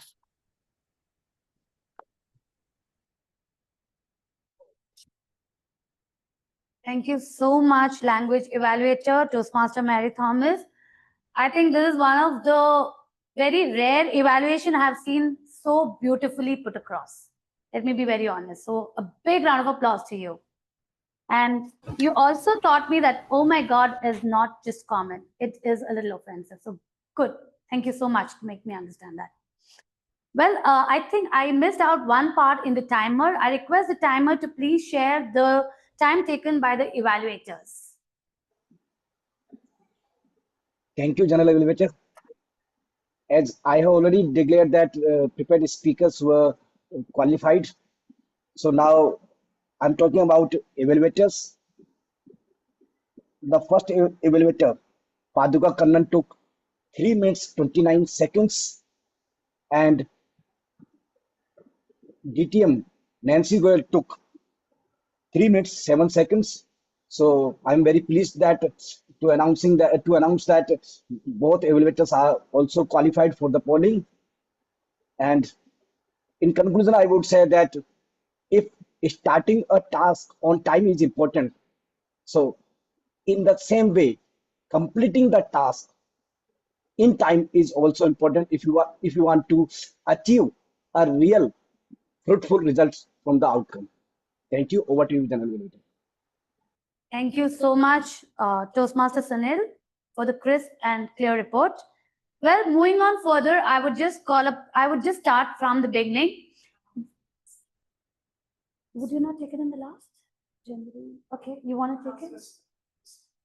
Okay, so I call upon, I generally, in our club, we do it in the last after the TMOD comes again. But anyways, I would now call upon our listener for today to ensure how well we all were attentive for the session. Toastmaster Deepa Bhandari. Thank you so much. Okay, in the interest of time, I'll keep it very quick. Let's test your ability of how well you have been paying attention to all speakers. So, couple of questions, quick, whoever wants to answer. Toastmaster DTM Nancy mentioned about Sourav Dutta's work experience. How many years was that? How many years was that? 20. 2 decades. Correct, that's right, yes. The second one is our language evaluator, Mary Thomas, is from which place? Philippines. Yes. Okay. Our guest speaker today, he mentioned about his own YouTube channel and he has n number of subscribers. How many number of subscribers? More than 38,000. 38,000. I've been very attentive then. Thank you. All right. Mr. J mentioned the inner child is not a traumatic child, but instead a dash child. Happier child, yes. All right. India won its first test victory against England in the year 1952. Chennai. Very good. Well done. Okay. Speaker 1 mentioned about a sapling, a plant that she has planted in her balcony. Which was that? Marigold.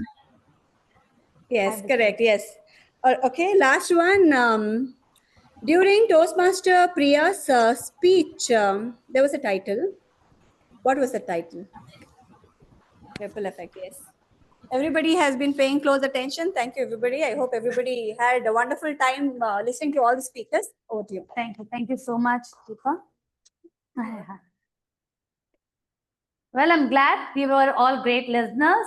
So A big round of applause to ourselves. Moving on further. How many minutes? 2 more minutes? Okay. We are running short of time, so I need to speed up, take the jet flight. Starting with the meeting, our meeting started almost on time. We started exactly at 10:04, to be more precise. The meeting began with the opening by Sarjaratam's Toastmaster Nancy. Well, I think the Sarjaratam's, by default, when she came, she brought that charm in all of us, right? With her smile and her way of presenting. So a big round of applause to distinguished Toastmaster Nancy. She very well laid down all the ground rules which were supposed to be told by the Toastmasters International. Just one thing I wanted to tell you. You first mentioned that please do not talk about sex, religion, and politics. And later you mentioned please be mindful. So I would always say just keep one thing, be mindful is what we say. Toastmasters never say do not talk about sex, religion, or politics. Be very mindful without hurting anybody's sentiments. That is what it means. Moving on further, our presiding officer, distinguished Toastmaster Sourav Dutta. Well, I have nothing to say. He himself is one of the wonderful presiding officer who came across. He very well first asked how many of you are from Toastmasters and not. He gave the complete brief about Toastmasters. He started speaking about Toastmasters, its inception, what exactly Toastmasters do, how it benefits the people, what are the advantages once you become a Toastmaster, how fast, how well it's spread across. So as a presiding officer, he did everything beautifully. He even welcomed the guests by asking each one of you to introduce yourself. So as his role, he has perfectly achieved it. So again, a big round of applause to our distinguished Toastmaster, Sourav. Toastmaster of the day, Sree Lakshmi. Well, she was the one who was running the show, who made the show more smooth for all of us. Do you all agree or no? Yes? So I like the way she started by asking what a real friend is. She had few things where she could call people, but with time constraint, that could not happen. And I'm sure only one thing I would tell to Toastmaster Sree Lakshmi is, you are the MC. A Toastmaster of the day is nothing but an MC. You need to be a little more energized because you need to bring in the vibes to the entire meeting. So just make sure next time you're a little more energized, ask questions, be a little more into it. Otherwise, great flow of the meeting. Moving on to the Zoom moderator, Toastmaster Sourav and Nancy. I think I was just seeing you people did the fantabulous job. That is one of the toughest jobs I personally feel in a meeting. Managing the technology is the most difficult task, and you both made it happen. So a big round of applause to both of you. Joke Master, Toastmaster, Shalin Kotia, right? Okay. So as Sourav said, there are bad jokes, good jokes, and forced jokes. Well, for me, I do not want to tell which joke it was, but well, I saw some smiles over here. You try to definitely give your best to get us all laugh. I think you try to get your story about why you watched a movie. Next time, try to see if you could make us laugh a little more. That's what I would say at the end of the day. So it's tough. Trust me, humor is the toughest thing when it comes to giving a speech. Education session. Moving on to the next education session. Jai Galagali. Wow, I was awestruck with this session. You came, you ensured everybody are engrossed with your entire session. You gave us so much insight, and I think that was fabulous. Just one thing I would say, please do not use the word disappointment so many times. I know it just gets disappointed, but even the person is trying their best to give their best. I know there are some technical glitches that do happen, which we all are, which is not in our hands. But having said that, let's try to see that we can have a backup before we start the meeting. That is what I would say. So I think I've come across, I've told about everybody. So if I've missed out anybody's role, no. So I would just say a wonderful, fabulous meeting. Gabbys always rocks, and I'm really inspired with their meetings. So that's when I'm here today. Back to the Toastmasters today. Toastmasters Lakshmi.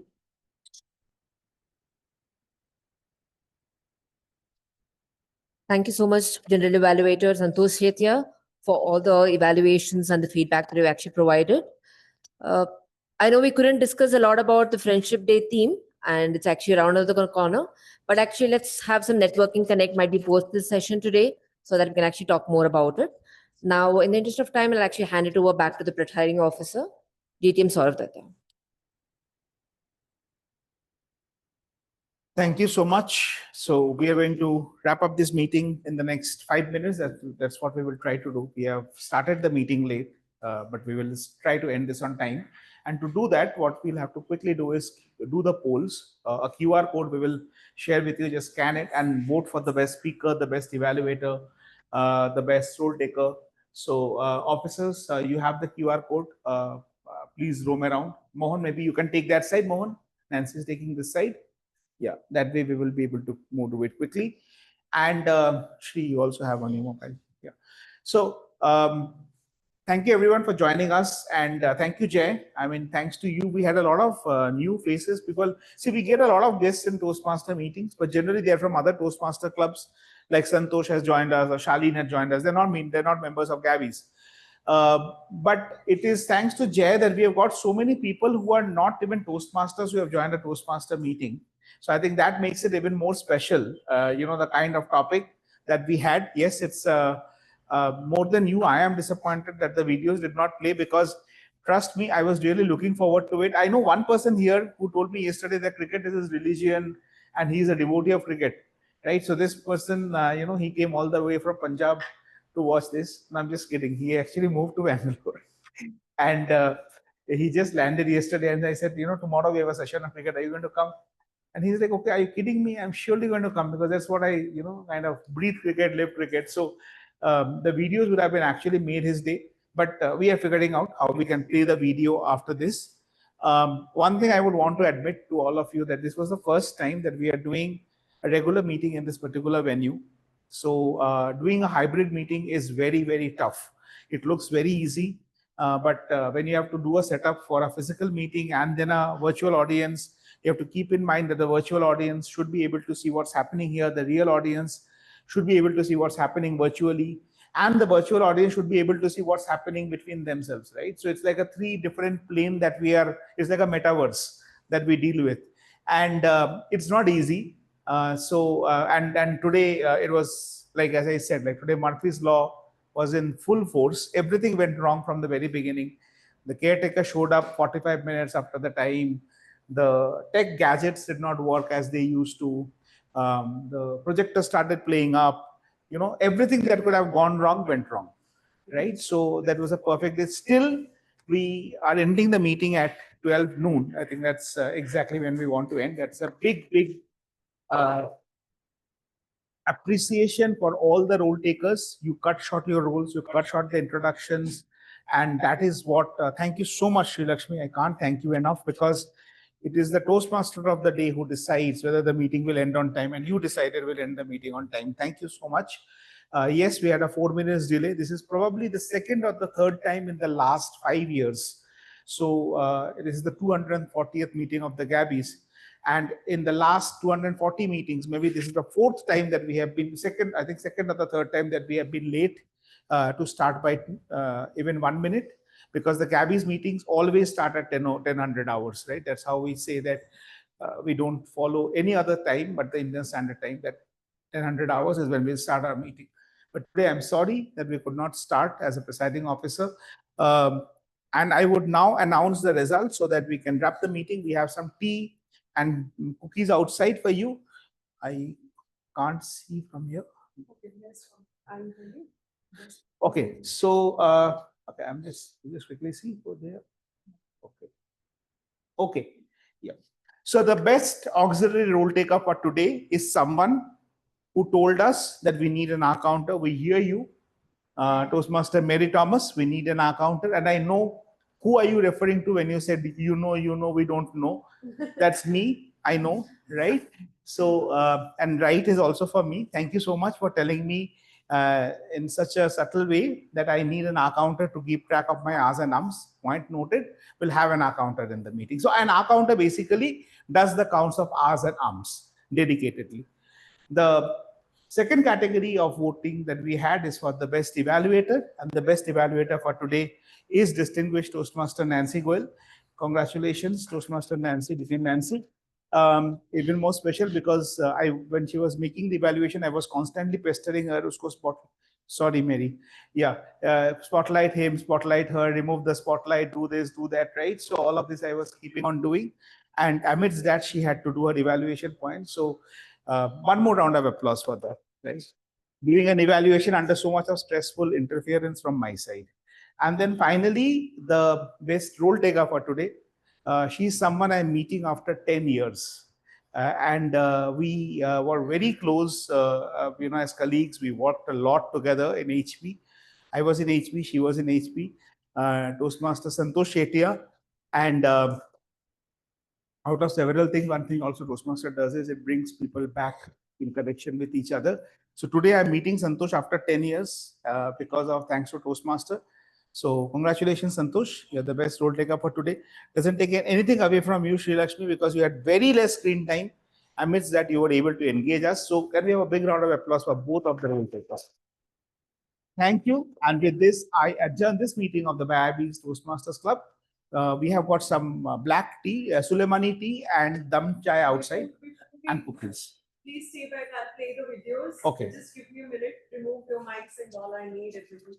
Can I have your drive? Can I have that drive? Oh yeah. Oh, my God. So somebody told the videos were not playing because the videos are in some other folder. We copied the presentation, not the videos. Okay. Whatever you want me to play, let's play the videos. You got to copy it inside. No, I don't copy anything. I'll just play it directly from the drive. Yeah, you do. Right now? Yeah. One or two videos for the audience. They're saying back. Oh, now okay. Now okay. Good. You can recommend these videos.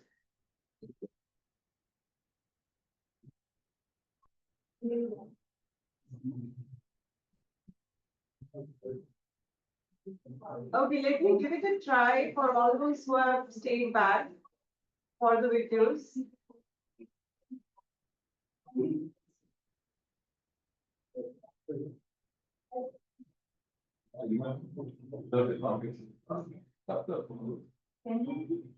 You can share the context now. A little bit, maybe one video. Just the first one is people. Extrude data. The very first one is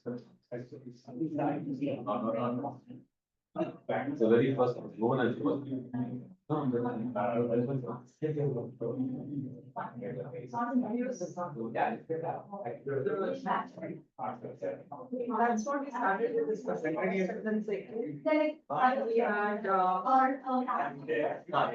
just play them. Put it on. We have videos here is the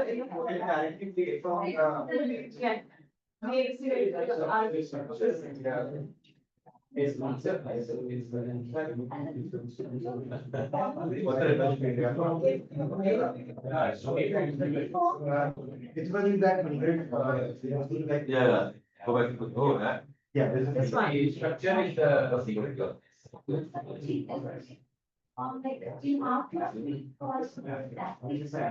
A glorious century for Vishwa.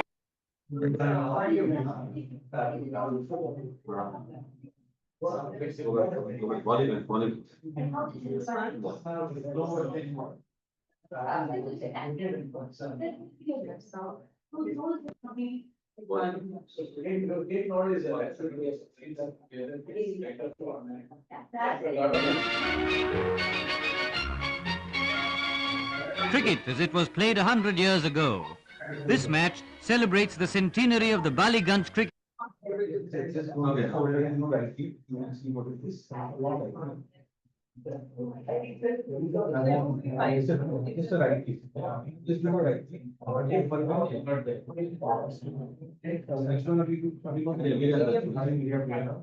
Just try it, especially